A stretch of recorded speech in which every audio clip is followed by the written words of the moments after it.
Olá, meus queridos, estamos aqui mais uma vez para o nosso OpaCast, né?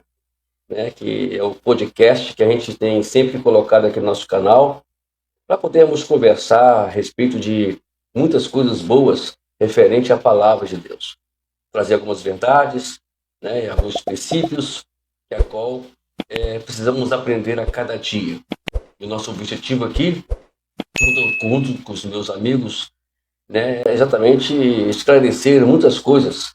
Se você tiver alguma dúvida, né, e quiser ir para o canal, ali no comentário, não tem problema, faça comentário. Se tiver alguma coisa que for falado aqui que você não concordar, também não tem problema, né? É só você comentar aí que a gente vai conversar para te poder esclarecer para você. O importante aqui é a gente esclarecer a verdade e trazer para você. Hoje eu estou aqui com meu amigo Agnaldo, né? Né? Tem pessoas aí que falaram para mim assim, Agnaldo, eu vou ver esse vídeo.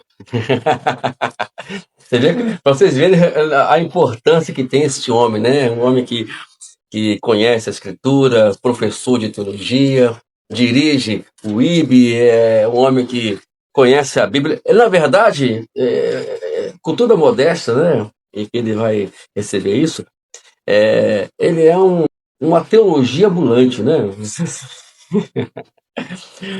Bom, Agnaldo, prazer poder estar conosco aqui hoje. É uma honra poder estar com um grande catedrático bíblico aqui no Verpente, né?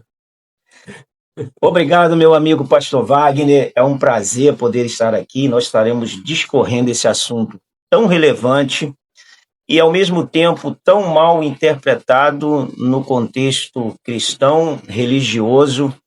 E o nosso objetivo aqui é auxiliar a cada ouvinte na interpretação desse texto de modo lúcido, para que não haja e não fique nenhuma confusão e nenhuma dúvida na mente dos ouvintes. Então, quando nós falamos em dons ministeriais, a gente observa, no modo geral, e alguns casos, né? Não vou aqui generalizar também, dizer que são todos os casos, que não são, né? E a gente vê alguns casos que parece que as pessoas não estão entendendo, né? O que Paulo estava explicando exatamente sobre quando se fala de dons ministeriais. Os dons, aqueles dons que a qual vai movimentar a igreja, vai administrar a igreja, vai trazer para a igreja o suporte espiritual. Não é verdade? O importante aqui é nós dividirmos o que é dom bíblico e o que é dom que a igreja intitula como bíblico. Então vamos dividir os dons que Jesus distribuiu ao corpo de Cristo, a sua igreja, e os ministérios que a igreja institucionalizada criou dentro da sua exigência, para nós não divinizarmos tudo que tem na igreja como dom ministerial. Eu preciso dividir que a igreja precisou estabelecer algumas metodologias de trabalho, mas nem todo que é separado na igreja como dom ministerial, como consagração, é uma ordenança bíblica. Então, por exemplo, a pessoa é consagrada. A palavra consagrada ela não tem muito efeito. É ordenação. Ela foi ordenada, né? É o termo. O termo mais técnico teológico. Exatamente. Ela foi ordenada a pastor, né? Por exemplo. E no final das contas, ela nunca foi pastor, né? Positivo. Por quê? Quem é ordenado, ele é chamado. O chamado é de Deus. A ordenação é da igreja. Então, para a igreja ordenar, o chamado tem que ser manifesto. Não é verdade? Então, toda pessoa chamada, ela manifesta aquilo ali de modo natural. Isso de forma antes da ordenação. Eu falo isso porque gente, eu vou dizer, deixa eu só abrir esse parênteses aqui, porque eu até falo comigo mesmo, né? Antes de ser pastor, né? Nós já tínhamos aquele trabalho com a própria igreja. Então, para mim ser pastor hoje não foi uma dificuldade, né? Dificuldade que eu falo para poder exercer, mas Sim. o problema é muito sério, né? É muito pesado. Mas por quê? Esse seria o ponto, né? A pessoa, por exemplo, o rapaz ele é evangelista, mas em vez de ele ser consagrado evangelista, ele é consagrado a pastor. Aí, na final das contas, o trabalho pastoral mesmo, ele não está fazendo trabalho evangelístico. Então, aí que vem, talvez, seja essa uma confusão que estamos tendo na igreja hoje, né? Positivo. A ordenação sem o chamado, por, de repente, amizade, será prejuízo para ambos os lados. Prejuízo para a pessoa que aceitou a ordenação, porque ela vai sofrer para exercer algo que ela não tem chamado, e o conceito é sobrenatural, é espiritual. Então, ela sofrerá por não ter chamado para exercer o que está exercendo, e a igreja também sofrerá por ter alguém exercendo algo que não é chamado. Então, você está querendo dizer... Deixa eu mexer com o Aguinaldo agora. Então, você está dizendo que a igreja está sofrendo... E olha só, gente. Por causa desse equívocos. Com certeza. Com certeza. É um dano duplo para quem exerce, porque não existe, pastor Wagner, não existe glamour nenhum no exercício ministerial. Tanto que é ministerial, ou seja, poderíamos trocar no exercício serviçal. Ministério é serviço, é diaconia no grego. Então, se a pessoa está exercendo algo sem chamado, com certeza você vai ver essa pessoa reclamando pelo exercício da função. É colocar o centroavante como zagueiro, né? Positivo. Mais ou menos essa ilustração aí. Ele não foi chamado para aquilo. Gente, hoje em dia eu tenho observado, por exemplo, que nós temos aqui 5 dons, né? Apóstolo, profeta, evangelista, pastor. 5 dedos da mão. 5 dedos na mão.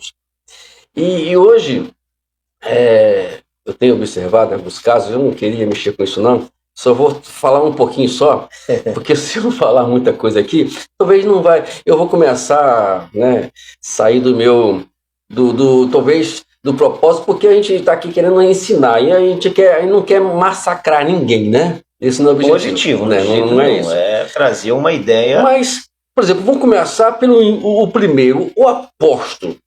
Né? Hoje em dia, eu sou apóstolo. Né?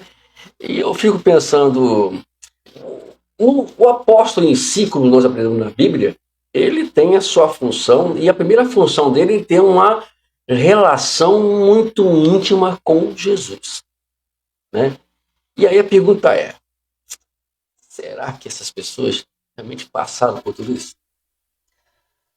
Vamos lá, sendo que nós vamos ter uma discussão teológica dentro desse contexto.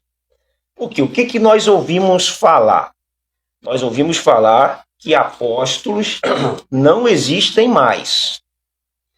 Eu quero trazer uma ideia diferente dentro de um conceito bíblico e espero que o nosso amigo ouvinte entenda a nossa colocação e pense junto comigo. Se você abre a Bíblia em Efésios capítulo 4, verso 11, e você encontra apóstolos, profetas, evangelistas, pastores e mestres, dentro desse texto, não tem como você excluir desses 5,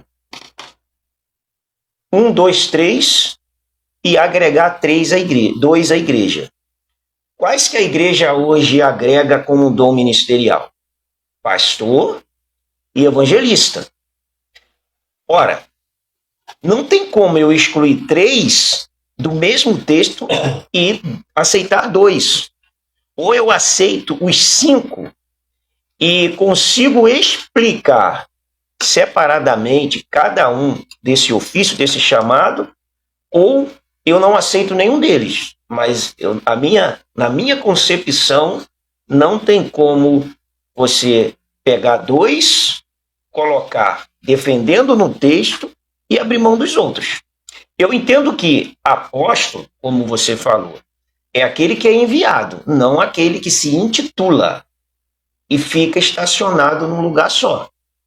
É claro que dentro da escola apostólica dos 12, ali é um conceito restrito.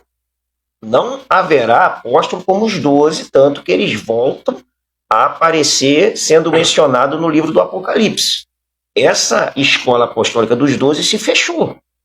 Agora, como dom ministerial, aquilo que nós ordenamos como missionário, que não existe nenhuma ordenação missionária à luz da Bíblia, isso é uma ordenação da igreja institucionalizada e não para o corpo de Cristo em si, biblicamente, o que nós denominamos como missionários seria a classificação apostólica. Aquele que é enviado e não aquele que fica. O que fica é que complica o texto e desregula o alinhamento entre o enviado e a Bíblia. É porque, na verdade, é tipo o chamado degrau, né? Eu sou pastor, aí você tá... Nós vamos falar nisso aí, porque isso aí é polêmico, hein? Eu sou pastor, só que eu sou o pastor senhor, né? Que chama, né? Você fala mesmo? Da igreja. Agora tem várias denominações, várias não, nomenclaturas. Vou chegar lá. Assim. Aí, o Aguinaldo, né? O Aguinaldo chegou na igreja e também é pastor também. Poxa, olha para o Aguinaldo assim, eu não posso me igualar ao Aguinaldo, né? Aguinaldo, eu sou o pastor, presidente da igreja, eu sou, né? Então, vamos fazer o seguinte, vamos mudar isso aqui. Aguinaldo, fica o pastor mesmo e eu vou ser bispo agora. Mexer com você. Vamos voltar para o nosso contexto bíblico. Isso aí.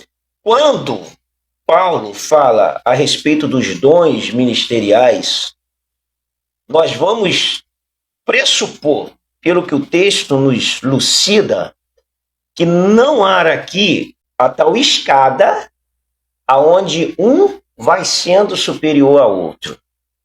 O texto não emite essa ideia. O objetivo aqui é unir a fé. Isso aí. Seria como uma parede que cada tijolo tem a sua funcionalidade. Isso aí. Então, nós é que criamos essa ideia de soberania, aonde o evangelista está acima do presbítero, o pastor acima do evangelista. É claro que eu entendo que se a igreja tem um pastor local, aquele pastor é a autoridade local. Uhum. Ele tem que saber conviver com isso para ele não transformar essa autoridade local numa chefia. Porque aí você perde o sentido do chamado. Porque qual é o chamado? Se nós seguirmos o texto aqui, todos os chamados, eles são chamados para servir aos santos. Os dons ministeriais é para o aperfeiçoamento dos santos. Então, se eu mudar essa norma, aonde o dom ministerial seja para me beneficiar, para o meu benefício próprio, é claro que eu vou ter que acertar a conta com aquele que me chamou, porque a proposta dele não é essa. Eu desvirtuei a proposta para o meu bel prazer. Não é verdade? O que você acha? Mas justamente isso que eu estou falando. Que, na verdade, as pessoas eles querem fazer uma colocação, ou querem se colocar, como você mencionou até o tal do degrau, né? Por exemplo, eu não posso me igualar. Então, para eu não me igualar ao fulano que eu consagrei a pastor, eu vou ter que agora eu dar uma subidinha, né? E, na verdade, irmãos, o que é que eu dei a ideia? Se você for pegar bispo, pastor, presbítero, é a mesma coisa. Biblicamente falando. Eu não entendo por que esse povo inventou esse modo de que bispo é maior do que pastor, que presbítero é menor do que pastor, que na final das contas a gente vai olhar para a Bíblia e vai ver que todos são iguais.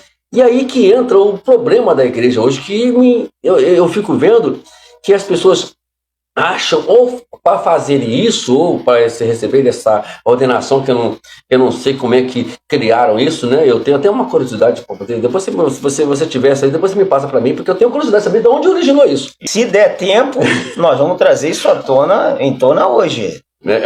Ou se não der tempo, a gente faz um próximo. Porque eu confesso que eu ainda não pesquisei, eu confesso isso, não pesquisei, mas infelizmente a igreja está sofrendo, e parece que a igreja, por exemplo, a igreja do pastor Aguinaldo e do bispo Wagner, né?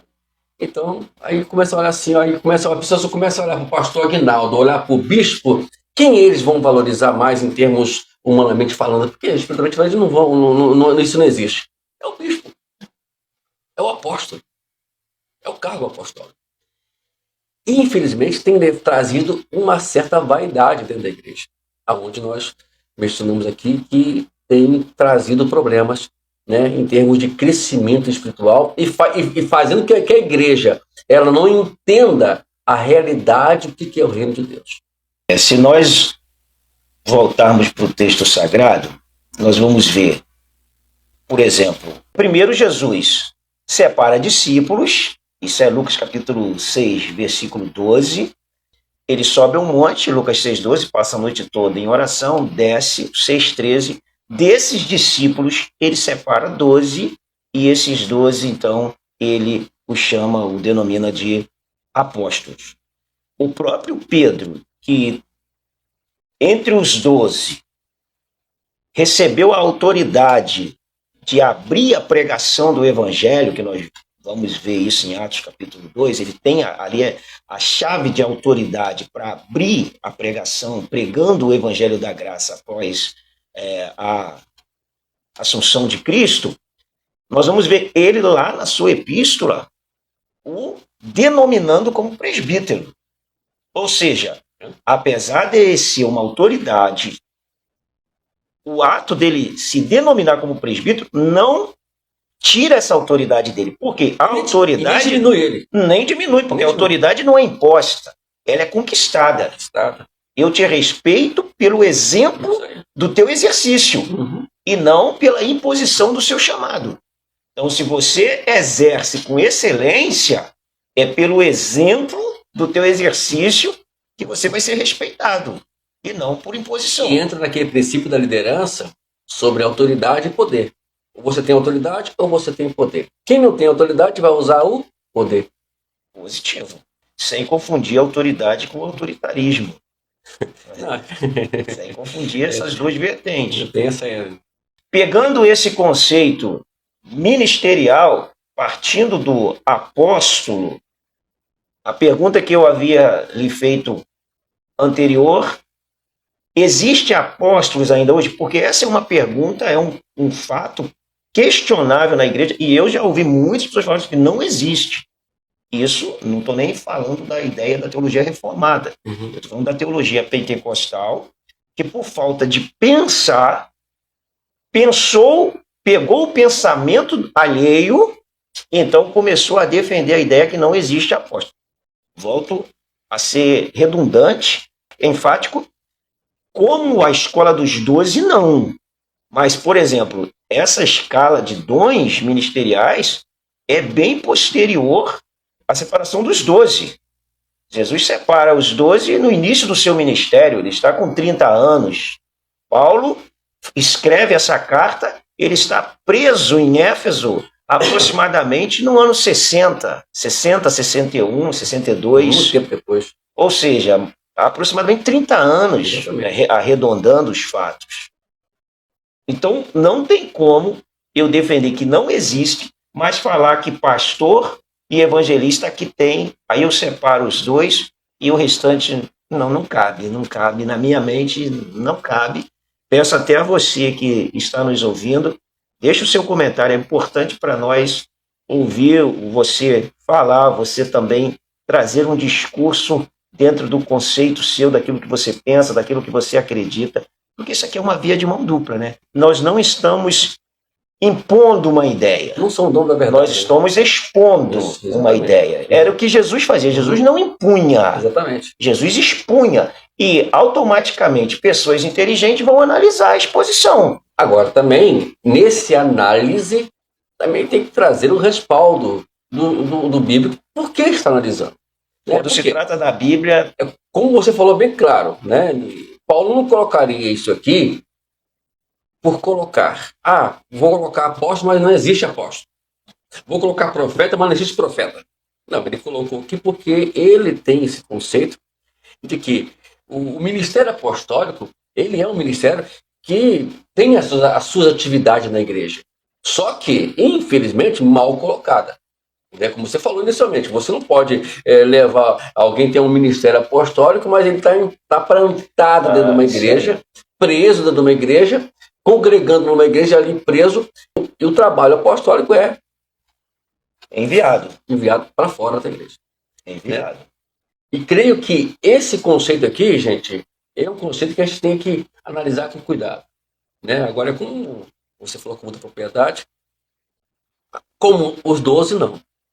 Ali foi ímpar. Fechou a escola. Foi ímpar. Fechou a escola. Foi ímpar. Tanto que posterior a eles você vai encontrar Paulo, apóstolo, Barnabé, apóstolo. Exatamente. Ou seja, eles não estão ali entre os 12, mas são denominados apóstolos. Paulo mesmo considera um apóstolo nascido fora de tempo. Ele o chama de um abortivo, né? Eu nasci fora do tempo, mas se denomina apóstolo. Apóstolo aos gentios. E os profetas? Aí nós temos a segunda classe de profetas. É outro assunto. O importante de falar isso, sabe por quê? Porque na própria teologia pentecostal existe uma ideia de que hoje não existe profeta. Eu já ouvi isso. Sim, as pessoas falam assim. Existem pessoas com o dom da profecia. Bom, se isso for verdade, então nós vamos descartar daqui já o apóstolo dentro das ideias que nós estamos discutindo. Ou discorrendo. Até profetisa existia? Positivo. Aí nós estaríamos então tirando aqui o apóstolo, mais um que seria excluído de um dom ministerial, que é um dom espiritual, que é o profeta. Qual a finalidade do profeta nesse contexto? Bom, o profeta ele tem a função de falar a verdade, não negociar a sua mensagem e ter uma palavra divinamente iluminada. E o tripé, né? Consolação, exaltação, edificação. Edificação. Porque se o profeta não tivesse esse tripé... O profeta ele tem que ser boca de Deus. Exatamente. A expressão profeta aqui não muda nem do Antigo Testamento, da tradução da Septuaginta, porque é profetes, e nem dos textos de Atos, quando se fala de profeta. Vai lá, você vai encontrar lá profetes. Então, profeta é aquele que fala para o outro, é o Nabi no Antigo Testamento, é aquele que fala por outro. Nesse caso, ele está falando por Deus. Isso é uma mensagem divinamente inspirada. Pode ser bíblica? Pode ser bíblica. Pode ser bíblica com uma iluminação direta do Espírito Santo para um momento certo, para um povo certo. Já viu aquela mensagem que você só prega uma vez e você não consegue repetir? Era para aquele dia, para aquele povo, para aquele momento. Aquele momento ali foi um sobrenatural. Esses dias atrás mesmo, eu fui pregar numa igreja e eu estava em casa e eu dirigindo o carro, eu falei assim, Senhor, eu preciso de uma palavra para pregar, eu não sei o que eu vou pregar hoje. Aí eu cheguei em casa, me deu, aí depois eu fui saber que a palavra estava dentro do contexto que estava acontecendo dentro da igreja. Né? Aí eu falei assim, então, isso já caracteriza uma palavra profética. Não é que agora uma palavra iluminada. Então, para a gente não partir para agora você não pode aqui. Então, você não pode confundir, Aguinaldo, não pode confundir com aquele tipo de coisa, já? Né? Com certeza. Porque hoje em dia as pessoas já acham que é isso, né? Não é. E detalhe, um profeta, né, bom, isso é o meu entendimento, ele não é um preguiçoso que não estuda a palavra. De jeito maneiro. Nem deixa de orar. Não deixa de orar. Porque eles acham que é profeta, não precisa mais ler a Bíblia mais, não precisa mais falar dominical mais. Então é só chegar e abrir a Bíblia e fala. Né? Aí tem aquela, abre tua boca que eu te encherei. Ah, Jesus, misericórdia, né? Por exemplo, vamos ler um texto aqui bem lúcido, que é Atos, capítulo 13, para um entendimento melhor nosso e do nosso ouvinte. Que inclusive vai falar de um envio missionário. Não há nenhuma ordenação missionária. Você está sendo ordenado a missionário biblicamente como dom ministerial. Há o apóstolo. Havia na igreja de Antioquia profetas e mestres. Olha aqui, que igreja completa. Uma igreja que tem profeta e que tem mestres, essa é uma igreja que deve ser aplaudida. Porque isso é quase que um fato em extinção. Come Bíblia, né? Positivo. Barnabé, Simeão, por sobrenome Níger, Lúcio de Cirene, Manaém, Colasso de Herodes, o tetrarca e Saulo. E servindo eles ao Senhor e jejuando, disse o Espírito Santo. Provavelmente eu entendo que o disse o Espírito Santo aqui é por uma ação de que Deus usou um profeta ali. É só seguir o contexto. Havia profeta. Jejuando e orando, disse o Espírito Santo. Positivo. Provavelmente por meio de um profeta. Separai-me agora, Barnabé e Saulo, para a obra que eu os tenho chamado. Então, jejuando e orando. Ó, mestre, profeta, jejuando, orando. Não há preguiça espiritual nessa igreja. Impondo sobre ele as mãos, os despediram. E ambos são tidos na Bíblia como apóstolos. Tanto Saulo como Barnabé. Agora, é bem claro, é bom de enfatizar aqui sobre a questão que ninguém ordenou eles a nada. Foi um ato do Espírito Santo, aconteceu naquele momento, e assim, é agora. É agora. Separa os dois. Mas é claro que a consequência está onde? Né? A consequência não, o efeito. Onde veio o efeito, não, a razão, eu me bolei aqui. Veio que eles estavam orando, estavam adorando, jejuando. Né? Então, gente, a gente vê que as coisas, elas se embolam um pouquinho quando a questão toda é o poder. Quando a questão eu estar na frente de alguma coisa, alguém me olhar, não simplesmente porque Deus me separou, mas porque eu me separei para dizer assim, opa, agora mudou, eu sou o chefão aqui. Né? E, infelizmente, isso tem entristecido muito, né, a questão dinâmica da igreja. Né? Por exemplo, se eu lhe fizesse uma pergunta, a você também, amigo ouvinte, você já viu na igreja alguém ser ordenado a apóstolo? Você já viu? Isso aí é corriqueiro. Mas eu nunca vi, não sei você, Wagner, e quanto a você, nunca vi ninguém na igreja ser ordenado a profeta. É verdade. Nunca vi. Mas o apóstolo pode, o profeta não. Se é para poder fazer as coisas, é como você me disse inicialmente aqui, vamos fazer completo. Né? Então vamos lá. Mariazinha, Joãozinho é apóstolo. Então agora vamos consagrar o José agora a profeta. Né? Bom, são coisas que eu não gosto muito de mexer com isso, não. A gente vai estar falando esse negócio aqui. Vai. Vamos. Mas é uma forma de pensar fora da caixa. Exatamente. Entendeu? Exatamente. Porque esse pensamento aqui, se a pessoa não estiver preparado, choca. Porque você está formatado com uma ideia que, entre aspas, é bíblica. Mas quando você abre o texto, ela se evapora. Porque 13:8 de 2 Coríntios, Paulo fala, nada posso contra a verdade, senão a favor da verdade. Então, contra a verdade, não há argumento. Não há argumento. Para a gente poder dar aqui uma sequência, Aí depois vem o terceiro, né? Se não der tempo, a gente marca uma segunda edição. Vamos ver se a gente Esse assunto aqui é um assunto rico e precisa ser bem explicado. Exatamente.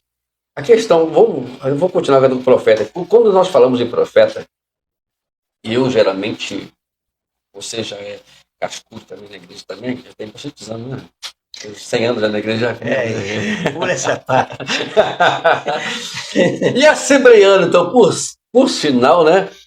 Traz esta origem, né, de profeta. Uma vez eu estava dando aula, até na idade mesmo. Aí eu estava falando sobre aqueles dons espirituais ali de Romanos 12, né? Uhum. Aí eu falei assim, olha, o profeta não é revelação. Aí o Romero, o quê? Calma, filho. Aí eu falei assim, vamos lá. São 3 categorias. Aonde está o profeta? Na revelação, no poder ou na locução? Ah, tá lá embaixo. Então não é revelação. Então não tem revelação, não tem poder. Né? O profeta é apenas que fala em nome de Deus. Né? Mas a ideia que se pinta aí fora é que você cheguei, botei na mão na tua cabeça e falei assim, eis que o profeta fala contigo. Aí vem a confusão, né? Esse conceito é um conceito que também, por ter sido ensinado por muitos anos, e aí você tem a teologia pentecostal, que, diga-se de passagem, eu acredito ser saudável, e nós temos a teologia neopentecostal, que é uma erva daninha no meio do pentecostalismo, que é difícil você corroborar com uma ideia pentecostal dentro do neo. Então toda a ideia neopentecostal, ela diviniza o homem e humaniza a Deus. O problema do neopentecostalismo é isso. Está na plaquinha. Esse que vai estar aqui hoje, Aguinaldo, o homem de Deus. O homem que bota a mão e cura tudo. Você podia usar outro nome, Mateus, por exemplo. Por que você usa Aguinaldo? Não, é um nome bonito, né? Você está querendo me prejudicar. Eu estou falando contra o Neo, você usa o meu nome. Então, todo cuidado, vigiar com o neopentecostalismo. Por quê? Ele é tão sutil que você se torna neo sem perceber. Quando você dá por si, você já virou neo. E depois, para você desconstruir a ideia neo, porque o neo, ele dá um show meio que pirotécnico. Ele engana o povo, ele mexe com o seu emocional. A ideia dele é te mover, não no espírito, na emoção. É fazer com que você se envolva em algo emocionalmente e não espiritualmente. O resultado é que as pessoas continuam oprimidas. Doentes. O resultado são pessoas doentes. Porque acreditaram numa promessa que Deus não falou, que Deus não prometeu. E automaticamente, quando você enganam as pessoas, você adoece elas. Se a verdade liberta, a mentira te causa prisões. Com certeza. E automaticamente você usar o púlpito, a tribuna, para falar mentira em nome de verdade ou de verdades trajadas, até porque a própria parábola da verdade e da mentira, que a verdade não foi aceita porque ela estava nua e o povo não gosta da verdade justamente por ela ser nua, isso faz com que as pessoas gostam também de serem enganadas, e isso acaba sendo muito complicado. Eu vejo isso hoje justamente na questão onde envolve os cultos. Né? O culto, na verdade, parece que... E eu particularmente, digo para você que não. Eu tento assim, não, olha, gente, eu vou, em nome de Deus, eu tento me entender. Tenta não ser neo. Eu tento entender eles, é o contrário. Deixa eu olhar para a Bíblia. Deixa eu pensar em alguma coisa na Bíblia se eu posso concordar com eles. Mas aí a conclusão é aquela de sempre. Não tem como. Né? Eles começam a entrar para um ponto que a qual se julgam profetas, E, na verdade, nós estamos hoje vendo que a questão profeta não envolve esses movimentos, mas sim uma pessoa disponível, né, que a qual está ali para poder receber a palavra do Senhor e entregar ela de uma forma espontânea, sem a pressão de alguém, né? Lembra antigamente que a pessoa ia fazer a filinha para poder orar na frente, né? E aí orava, aí ele parava, em frente do pastor, aí o pastor perguntava assim: tá bom, irmão? Não tem nada para me falar, não, irmão. Não. Entendeu? Essa é a construção que eles fizeram, né? Infelizmente, que tem feito da igreja hoje uma dependência do homem e não justamente de Deus. Porque eu preciso entender, nós estamos falando para pessoas inteligentes, né? Com certeza. Todo mundo que pensa um pouquinho consegue entender um raciocínio. Nós falamos no início que profeta é aquele que fala por outro. Quem é esse outro? Deus. Biblicamente falando, Deus. Se profeta é aquele que fala por Deus, ele não vai ter uma palavra na hora que ele quiser, é na hora que Deus dê a ele. Então, todas as vezes... Talvez seja esse o ponto, né? Onde está havendo os equívocos, né? É o problema do neo. Eu vou profetizar para você. Não, eu não posso profetizar para você. Se eu quiser profetizar. Isso. Para eu profetizar para você, eu preciso receber essa mensagem do Espírito Santo. E tem mais, né? Senão é engodo. Não vai usar alguém que nunca não entende a Escritura. Nunca estudou a Escritura. Como é que Deus vai usar ou falar com alguém? Como a gente vê isso acontecendo, fala de algo que, na verdade, não tem contexto bíblico, né? Eu acredito que Deus vai usar, sim, alguém que está dentro dos padrões da Escritura Sagrada. Isso mesmo? Com certeza. Com certeza. Deus não negocia a palavra dele. Negocia. A palavra é algo inegociável. E nós devemos defender a mesma ideia. A palavra é inegociável. Com certeza. Não se negocia a palavra, mesmo que ela vai te fazer bem a negociação. Todavia, se você faz isso, uma hora você acerta com o dono da palavra, que não negocia. Você é forte. Com certeza.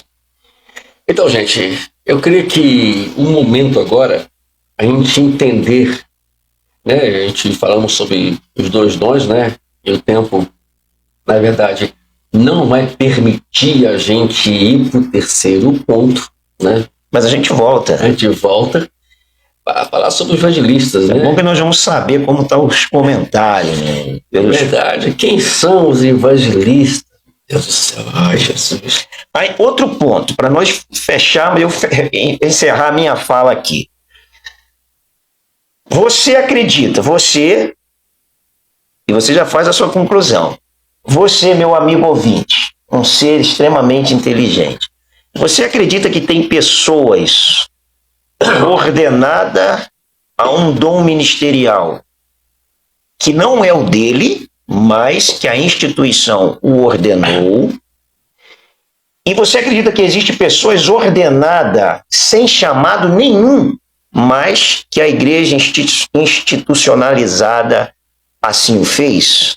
São pontos que devem ser postos na balança. Porque a escada que, em tese, se criaram, ela não é bíblica. Porque, na verdade, nós vamos falar isso até porque eu tenho até o fundamento de quando surgiu essa escada e ela virou verdade absoluta, inclusive... Então, isso vai ficar para a próxima conversa. Para a próxima conversa, fica atento aí. Por quê? O que acontece? A gente vê hoje é que o Aguinaldo é gente boa pra caramba.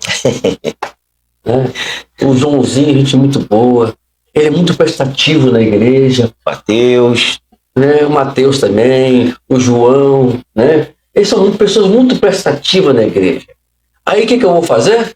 Para poder segurar o João, segurar o Mateus, eu vou realmente já vou dar um diaconato para ele já. É assim mesmo. E lembrando que diaconato não é dom ministerial.